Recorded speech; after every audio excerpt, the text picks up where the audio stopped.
मेरे क्रोध का रूप बनकर प्रकट हो जाओ।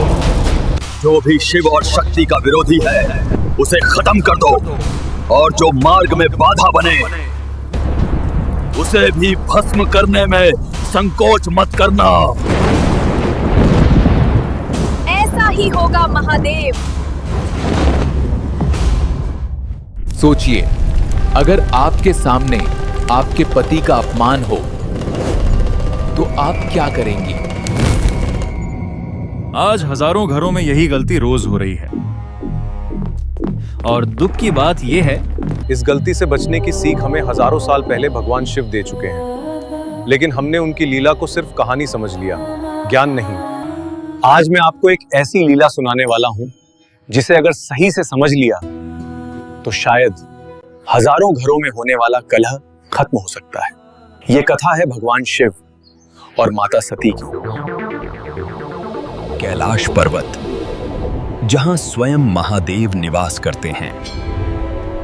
एक समय राजा दक्ष ने एक विशाल यज्ञ का आयोजन किया और सभी देवताओं को बुलाया, लेकिन जानबूझकर भगवान शिव को नहीं बुलाया। स्वामी, मेरे पिता के यहाँ यज्ञ हो रहा है, मैं वहां जाना चाहती हूँ। देवी, जहां सम्मान न हो वहां जाना उचित नहीं। उन्होंने मुझे नहीं बुलाया तो तुम्हें भी नहीं जाना चाहिए। लेकिन वो मेरे पिता हैं, क्या मैं बिना निमंत्रण नहीं जा सकती? यदि तुम जाना चाहती हो तो जा सकती हो, लेकिन याद रखना, जहां अपमान होता है वहां दुख ही मिलता है। शिव जानते थे कि वहां अपमान होगा, लेकिन ये लीला आने वाली पीढ़ियों को कुछ सिखाने वाली थी।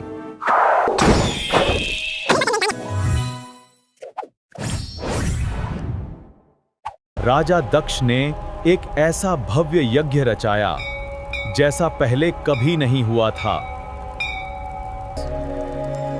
और बिना निमंत्रण माता सती पहुंच गईं अपने पिता राजा दक्ष के यज्ञ में।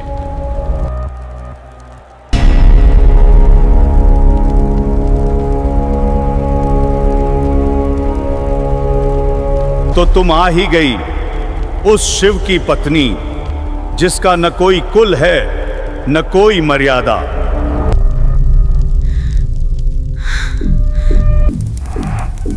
पिताश्री, आप जिनका अपमान कर रहे हैं वे स्वयं महादेव हैं, समस्त सृष्टि जिनकी आराधना करती है। महादेव, वो भस्म लगाने वाला योगी, शमशान में रहने वाला विरक्त, उसे मैं देवता नहीं मानता।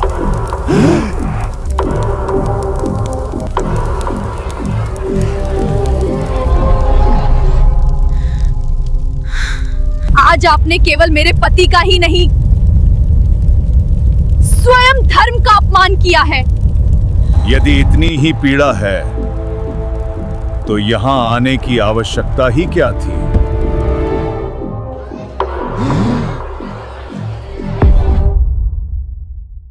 जिस शरीर ने ऐसे पिता के घर जन्म लिया जहां मेरे स्वामी का अपमान हो, उस शरीर को मैं अब त्यागती हूँ।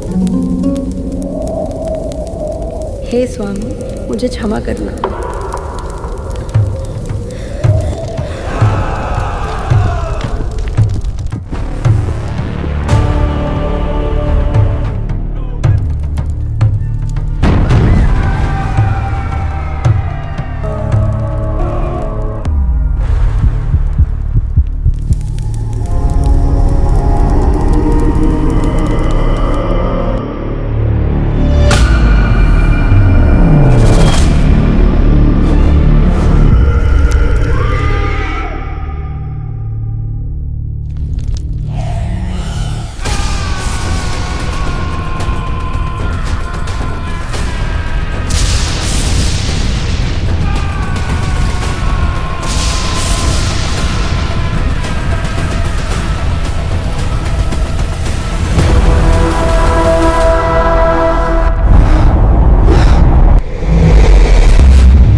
दीजिए प्रभु।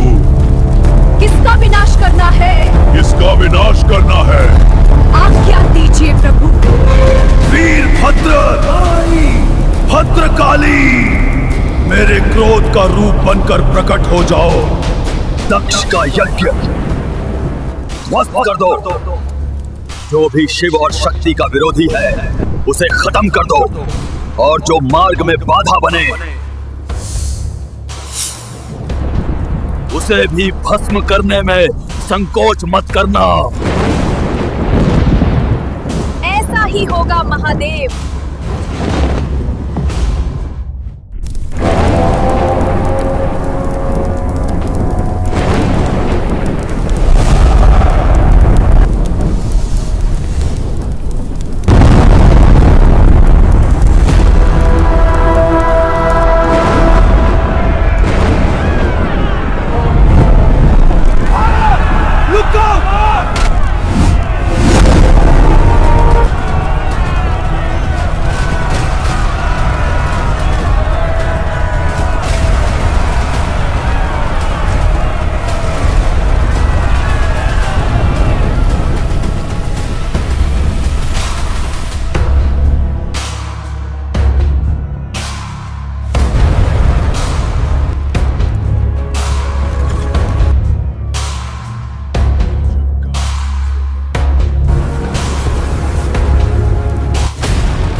अब जरा सोचिए, भगवान शिव को ये सब करने की क्या जरूरत थी?